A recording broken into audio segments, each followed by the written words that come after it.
How you guys doing? It's Andrew again, bringing you Week 4, Assignment 3.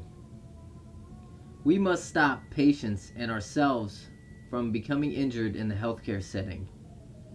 I've only been a registered nurse for a little under 6 months, but I deal with patient care, infection control, and all that on a daily basis, and I've had the same tutorials and education and safety briefings as anybody else, I believe. I feel like this can help anyone that performs patient care and hopefully bring some of these ideas to light, maybe awaken something within somebody, and who knows. I just want to inform my audience on ways to be more safer when providing patient care. The first thing we're going to be talking about is patient safety, along with infection control, and last but not least, readmission from exacerbation of disease. When it comes to patient safety, the biggest thing I've seen are falls, whether it be in a retirement home, an ER, a rehab facility. Patient falls is almost one of the top priorities that they're trying to basically eliminate. First thing you need to look at are your at-risk patients. Those are the ones that are possibly in their first stroke, post-surgical. They have neuromuscular disorders. Maybe they're just a little older, and they can't balance as well. Their gait is a little off.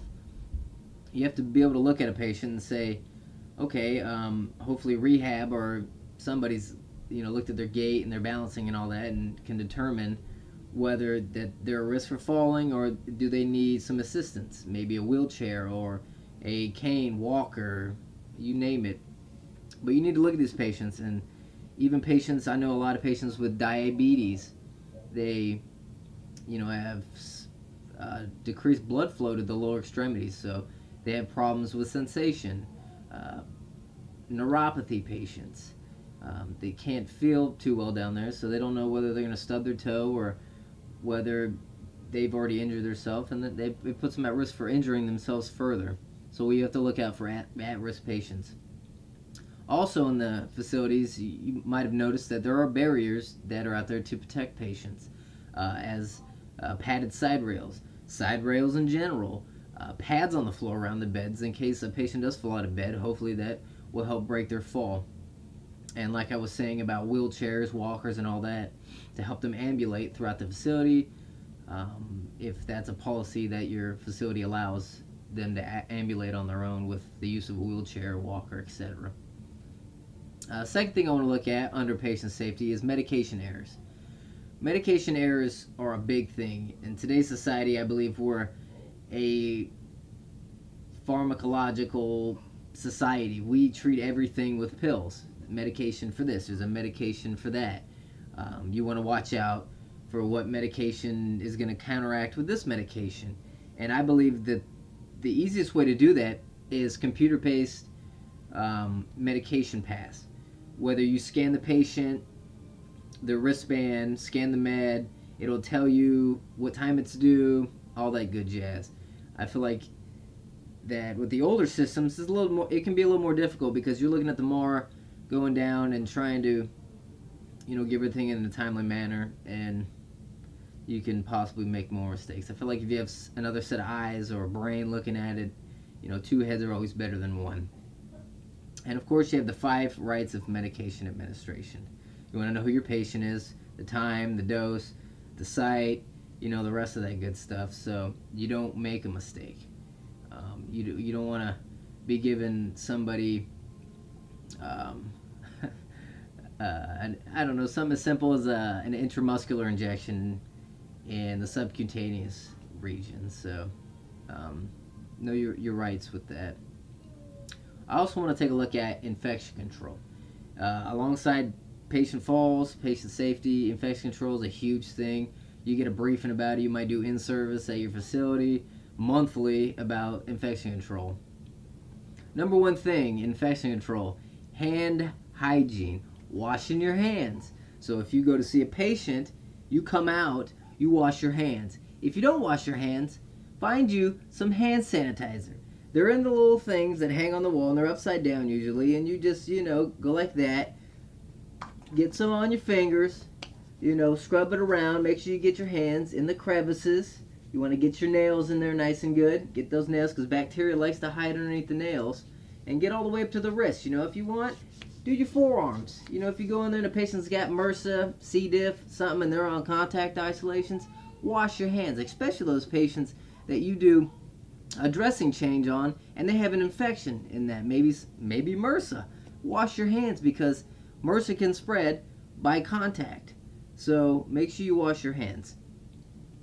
According to the CDC, you should wash your hands for at least 20 seconds. So if you want to put a timer on, sing a 20-second song, make sure you scrub up and get rid of those nasty germs.